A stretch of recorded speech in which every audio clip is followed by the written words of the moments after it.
puanu ruat thren ni na ziak tu ruat a chak chuak Friday aron thlenga kanu nen chuan in ne na chuan kan kalta ani dar khadrik ma in an bek ina kan man to a an ron lu lai vel zong kha bek in chunga tanga lo lak vek tur ani awang chuan camera chuan kalo tin wang maya anon lu ta supa mopa aron lu zo nu reilo te a mo nu tur chu korfual var nal zet nen aron lu ta chiang tak maya amale a mel focus sian katuma kazuma a phei kho ka tangin muang changin kala chowa mi pu chu an lo ding hal suaw bok chu ta le a mel chu chiang tak main ka zoom ta ma se muani kha alo ni reng mai ka thlan fi ma chuak zoya muani ero chuan min mulo thuna tura chuan an han thu fela camera a tin vung pa chuan ma chu ka en kara minon mu ka hlau ema wang chuan camera chuan ka mai ka hliale tang thin mopa tur la chu tlangwal senior ve mel tak pate khal deuh mel fai veng vongani a karil ru pon muani na du chu makati ang reng veo ma se mi hring kanin ang vek lova pastore mo lo tam tak nei mel te po apuani in nei tir tu tur chu ron chuak naya ke chuan camera chuan kalo la nga la thu a cham tir don lai tak chuan kalo la renga ma se eng tik lai ni ka mi tui kha lo tlak man ka remi alo mi in min muang ti ka hlau lutuka kami tui chu camera ka ken lo na lam ka kut velam pang chuan hru kan tuma ma se muani chuan min lo en reng mai chuni in a mel chu alo sentron trona makti na hlirina khatin ka ria camera chuan ka in hlia ngala camera tang chuan ama chu ka va en reng thowa akun renga pastorin thu cham turati chuan angoi tlat mai mi pui ho chu an phun deuh sup to a chuta voile khata atlan chuak tanul maya akor chu anuk dia boka mi pui makti lutuk chu an ding suawa an phun ngal sup mai pastor le mopa tur makti lutuk chuan ang phuawin an en ringota ke poka camera chu ka off ngala mopa tur thian pa le mo tur thian nu chuan min en du ngang mai moni khan min don mu wanga khatianga kha ani an ring ani nge yang katan chuan awa han nuam don lo ve in lama atlan ho ngal daya mi pui chu an thil hai hlom tak zetani kanu chuan ngoi rengin min ho pui nula ka ho nu chuan karuma camera a ka thilak chu kan en non le a chudi lai chuan kanu chu aron lut ta thut mai a mel chu adik lovani ti ka hereng ma se ka lo ngoi renga ruata apoi hle mai khatiang kha athlengang ti lo ringilang chuni pa zo khala turin ka hruai lui nge yang apoi zota ka thianu chu ka wahan khongai tak em aron ti a kanu enge omzia kem awangi ti na em ni o nangma awangani kha ka thianu somi fanu muani nen son inin kara nge om indon jin holam khan inin tong tiro ta kha nge thlenga nangma awangina chungte zong mol phowina siam ta ni kha mi in nangma awangani ti hria se aza thlak ngotang muani chungte nan hret phei chon an thin rim phanga thian dun po melma ang mai kani dona sin nu katipal atira I thian nu fanu ti ka hrebi khleinem voin khan keipon ka hreve chi ani pasal ka nei dona ti kha chu ka hria ma se koi sak du lem lova eng tin ma kanom lo hrim nu nang poni hriat kha mama phone a khan kan mudun me ke ron ti kha a ming ron soi tang khan ka thian nu fanu ti ka hre thiam ngala chu wangana nia muson ngal ro ka ron ti che inin kara eng ma karing lova voina po ipa ai nang ikal zo ka ma se kha inin kara chuan enge mo chu a om nge ani eng bia thu nge in lo in hlan man reng apoi hle mai hatia kanu eng bia thu ma kanin hlan lo achang le kanin hawani mai voi ni vel chau kan nui duna moni nen khan ngai zong lam thu kan soi lo hrim nu min ring ro ma se ka fop ti thui ron soi kha o khang te chu mi khwala min thleng tu ten in fop veruan tia I ngai zong tura min ngai vek sia an bial nu an bial pa tenen an thut na min thut tir ve a an in fo wang khan keni pani kha in ngai zong ve si kan in fo ve lo khama kan tia an rui hlom bok nen ka fop zeu ringot ani kha an nuwa moni la khan min hau rep le ngal kanu chuang ngoi wang wanga a phone a ringal boka minon mel pa chuan somi aron tia loudspeaker adaro ka tia wang chona da ngal hello thianu awamak ve video camera keng tu ka ifa pani tiro o ka fa pani e thianu ka zakani eng thil nge kan chunga thleng tamai le ka fanu la chu atong du mi alova amurenga apasal tur chung tela an thin rim boxi ifa panen khan eng tin nge an lo om man le mopa thian khan ka fanu le ifa pa om dan kha mua ifa pa mit tui tlak lai po amoni monino chu a thin rim ti ka ria kanu nen chuan kanin ena ka fa pa point eng tin ma kan om lo in ngai zon na lam thil eng ma kan soi lo reng reng atia eng ma ka khiat pui bik lovani thian nu ila je pui chawamo phone chu ada deuh mak nu eng na thok nge ni ya moni pasal tur chu ni reng reng pathloi ni to a chung ten du pui sia in ngai zong lovin phai tang aron ho kha in nei turin an lo tingala ama tang an hual to ania ma se nu anin ngai zong mi alo mo o ngai zong man lo ani nei don khana thian nu lung le mi aborala azin le lo kani kha ama hi thu oi thei mi tangani bok nen ti chuan kanu thu soya tang chuan muani le chu pa po chu an lo la in ngai zong reng reng lovani ti chu ka heta a kanu chuan imit tui chu tlamo eng wang nge ai kanu atla lo reng reng an thre suala niang ma se tla tak tak reng sia kanu chuan ko om dan chu makati mel ang reng khop mai erong bol tura achua pa chuan khoya ma chuak suang che min ti a tlaidang ang bok chuan kan chung ko panga ten chuan cho kan ei le a kan choi lai tak chuan kong ka kikari kan thria a nutling pakhat chu aron lut ngala kanu chuan e somi chu lo leng ro alo ti vata ma se kan cho ei lai ron en lo chuan pon lama hoya ron lut vat ro ativil larmaya kanu nen chuan kan hriat thiam ngala wang chuan kan cho ei chu kan kham ngala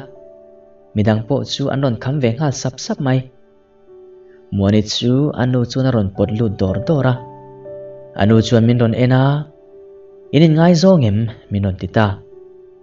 kapi kanin kara engma omlo kalo ti vata afanu chu en vele a ani em asoi hi adikem atia o asoi dik ti na ron changa muani chu achung ten an hauna sat melin atra na sat mel khop mai amit po bui deuh chu kani kanin kota chuan motor thom kan ria muani pasal tura anti siama chu athian te pahni nen anon lut ve ngala minon enrum kher mai kapale ka unaw te chuan an hriat thiam lo mel khop mai boka chuta muani no chuan a siama chu enin engkima thra e alo ti ngala tlemin siama po chu angai that mel ta deu an chole don chuan siama chuan thian pa muani nen hian in ngai zong lo tak takem aron ti non le a o thian pa in ngai zong na hirhria sual pal mai mai ni kalo ti a kanui deuh sa nga thatakin ka chang ve mai zela ani po chu ngai that ve mel tak chuan a chuak ta a muani nu chuan kanu chu phone a khatia aron ti deuh muka wang khan ain thiam lo thote chu a hril le a ke chu room lama ka pheya ka unaw te chuan enge thilom zia ti in min ron zui ngala kanu kha zot tok mai ru kalo ti a ka khuma ka bok ngal thlopa ni e ti kha chuan ka buaina chu are ta ti khan mu to lo vela atha zo kani khatiang buaina ang vel kha ka thiam velo ka tirilu ne newa kanu chuan ka pa le ka unaw te chu kan chanchin vel chu a hril nge yang le anuwa ka ruma kanaw le ka u chu an ron luta mama kha kha em ni ron soi kha apu te khuami ti khamo han ron ti a nilove kha kha chu kan ron holama ka ton mai mai ani ka bial nu po nilo ka pu te khuami kha chu engi lom min kal san te u kamudon tin ka changa min chua san vele maya Kanau ten aron soi chu awang chau chuan kapu te khuwa bial nu kan ei ti ka hrele si ma se ka hodon khan kanin thena alunga lenga nga min ron biak le tho chu ka ring ka ngai tha thowani ti chuan nialiam hreta moni po chu ka lo hre chang le to lem lo khodanga ka bial nu enginen kanin biak areng thina wangin ka du to ema thla ka tum lova nupuya tan po ka nial to lovani ma se kar lama hlata wangin duangin thila ti zung thei silo achang chuan camera a thla ka lo lak to mo kornena muani awmna chu ka en non le areng thina muani chu karil ruwa alo om le veng thina ni nikhat chu bazara muani le siama chu anlo bazar dona dor pui phaya kanin tok thut maya siama po chu min lo la hria kanin bia kan nui ham mai siama chuan ama te kha chuan ka homan trap chelom ma se he tuna chuan engkim ma thavek to thalia khian kan ti tak to dona khatiang kha chu a thleng to lowang ti paina ron nui de vura muani ero chu alo langoi tlat thung lim takin om zel ro khuanu ruat ni reng ro ka ti zo rual chuan muani chuan min non ena ke chuan ka en ve du lo siama chuan kan lo me aron ti a ti chuan ka kalsan ta a ni e khapitar muani kut le ka kut von pa a khuanu ruat in ni min ti tu khapitar a mai ni don kha eng khuanu ruat mani lovang muani nen kanin kara eng ma omlo thathar mai pasal nei dorania ke po khodanga bial nu nget nei lai kani eng ma kanin kara umlo atuk sunday chon in khom ban chuan kanuron in khom bang chuan in number min on dila tunge ni po ka hrelo sms inania kalo pe sin aron ti ho a tunge ni ang o moni chuan i ka ring phalo ka thian te mai aniang ani lo point ka chung te tu emoniang ka tiril ru a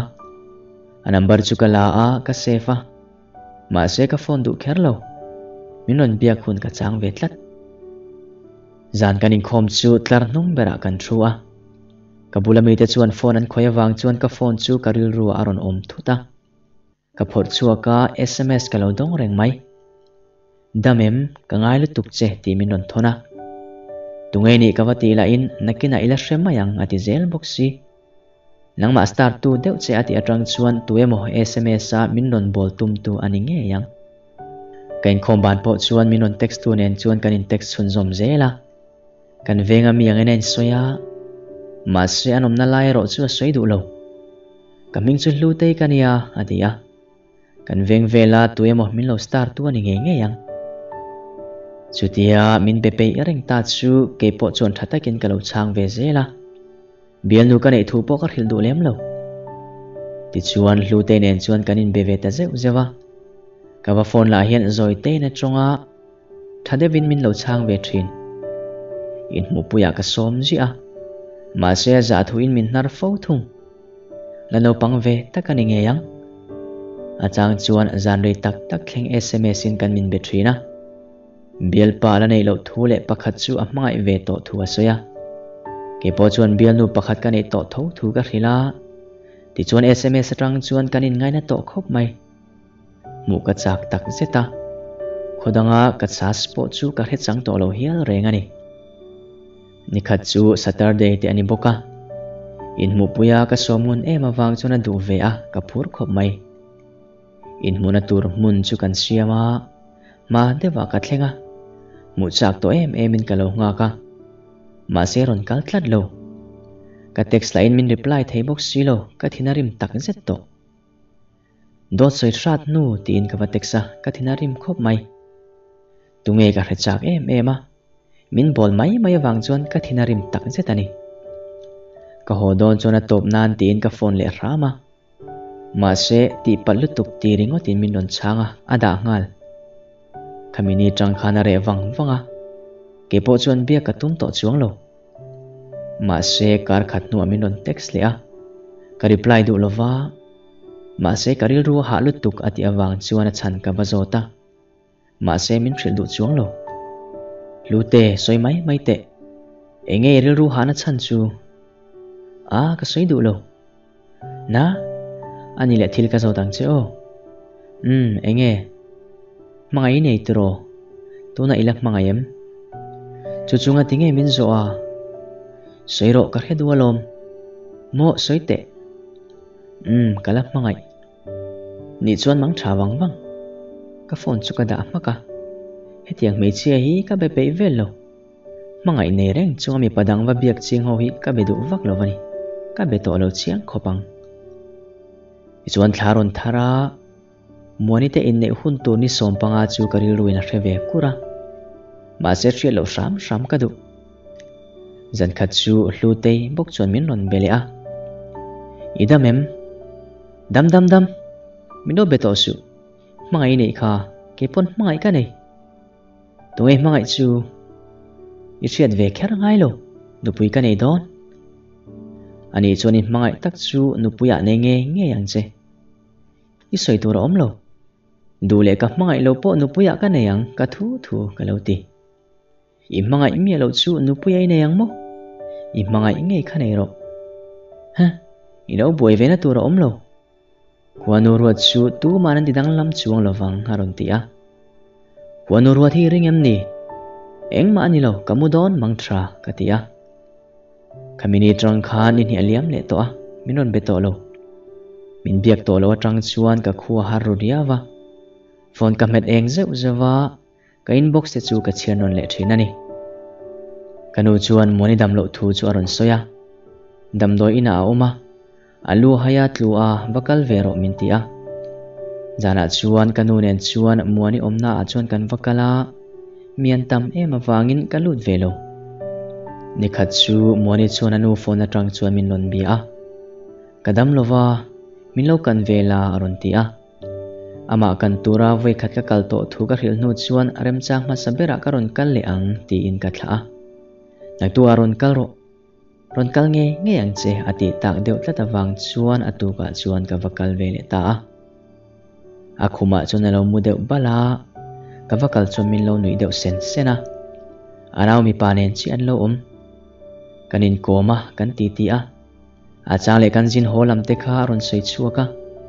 kei tur ken sakte po chu eya ma che chu tia kan lai chuan siama chua then pa ne nan ron luta muani chal chu intinei tu devina ron deka e tura ron ken sakta boka siama chuan iron kanani mo ti chawin min bia min thik dewe moni chu ka ti man hial chu ti om vereng chu katana nom lo ema wangin ho katuma ma se muani chuan la ho su min titlat kalna tu la nei angin kain soi tlata na tu aron kal le ro la ti zui ram siama khaneng tin tak nga yang mo atuk le a chuan anu phone atangi min ron bele a lo leng ro ka chuak to a tu man om don lo ati awang chuan ka waleng ve topa anom puinu nen chawan lo om tak alo dam tha to kher mai ni leng in hun kan mang du na ma se in nei chung chang ro chu kan soi dun lo ni leng kan om don awang chuan zana karil ru a om renga kalongai tu lai tak chuan anu phone tho chuan min non bia a ruat kani nei hun a thleng trep to ti in ani tak mo kaman chuan ke po karon kalang ole ruat nang point inei don ani lom ni tunge soya nei don reng lo ka re sola niang ani mutui o nang po mutui le tuna chuan moni chuan pasal ani tak to don ani chu zana chuan kamu hil theilova karil ru chu engwange po helovin ai pik ngoya moni pasal nei turingot chu karil ru a omani kalo mai man ani nge yang pasal nei tur si kalo mai tlata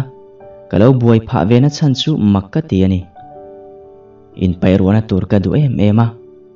karil ru chu engwanga na tlat nge ni ti ka hebik lo muanin pasal ka nei trep to asina ron ti ri te chu ka benga acham renga innem na tur ka du ani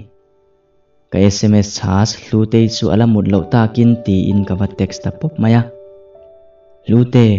kamu hil theilo karil ru na ngati nge engwange ka bialnu in ti don chuan ka bialnu ni box silo ka mangai devin pasal anei dona tak mo ka van khongai che ivan mangai om ve a nia eng tik lai khan nge ka mangai ti ka hebik lo Ani chu lungai su ani poina lo mangai ve reng mai thei che asin. Min mangai ve lovang pasala nei trep to nang poin nu pui nei ve tum kha isoi kha kabula kha chu dot mai lom ka nei don leinem ka mai lo chu nu pui tan ka du lo ani chu ani le tuna khaning tin ngei om tuna chuan kamu ama ka ngai to ani pon lo ngai to ve mai thei che asin mu to ang apuem atlai to sia aron ti a poilo ve ani mu tuile ma se kamu hil thei tlat lo ka phone chu en tur nei lem lovin ka meta a to pa chuan lu tei bok ka va text le lu te imu hil to em ke chu kamu hil thei thlot lo kalameng kur i mai chu ingai to em ni o ngai to char ani poina ngai to ve mai thei che asin i mai ang thovina lo mai thei che alom mi che te chu kanin thup thei lu tuka aru kenalo mai reng mai thei che ania min mai veang mo ma se pasala nei don achung te a wanga nei tur po ani mai thei asin alo mai tak che ani chuan nei lo dana zong mai don alom nia in nei lo ram se ka van ti tak ma se ka soi pha ka om si lo pathian ku ta in ngat top ro ke pon ka lo trong trai puyang che lu te thu se wang chuan tle min ka ngai ngama pathian nena ka dil char bok moni khan min lo mai ve reng mai theya ni biak ina trong atlan chu dana tang khan a riat ve kalom ma se lu te soyang deu khan ain thup tang anga min ngam lo po alo ni thei bok ni aliam shreta moni te in nei ni tur po chu ni level che na dang to ma se moni chu min ron bele to si lo lu te nena kamang an ziele anin nei trep to thu ka soya ani po chuan min chandan va ka relo ani ang trong trai char mai ro ha tiringot kapute ate afapa nen anron jin lova atuga hole ngal turani awang chuan lozin vela mintia moni te in nei lai vela ai chuan ti in jinbo dai chu thazokin ka hri ani lu te nena ka jinbo tur thu le ka hri char don thu te chu ka hrila ani chuan zin lo mai ro engki ma thale vek mai thei sin naron ti a ma se zingkara chuan kan chole ta tho lu te chuan ka thlen na chin te chu min non zota i mai ni chuan ron le ro haron ti ma se ka mai wanga kalsan mai zo ka ni thu ka va hril thung reilo te ka lo mu thlu a ka har nuwa sms ka don chu ka en ngala lu te tho alo ni ruat min mai chuan lo let le ro ti thu hi ka chiar no na athon sual chu ani silo a type sual zo kani karinga ruat ka soi chui em lo let le ro lute enge omzia lute kani lo muani nangma mo katia maron ti driver ding lokte ading ngala pute chu thil omzia ka rila motor dangin aizol lama chuan ka le ta moni chuani ron thlen huna min ron thil don nia aron ti a tlailam pangani to a khuwa po chu athim lek to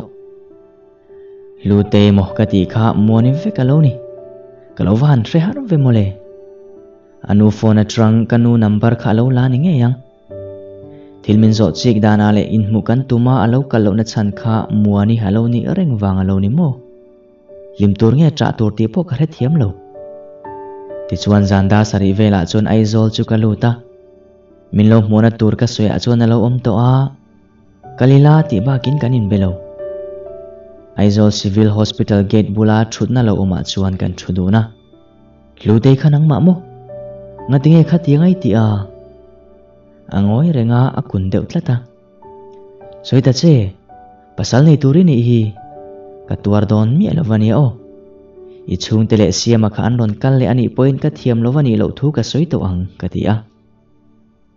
min mo pu vek don nia ma se engwang lo le ngei ni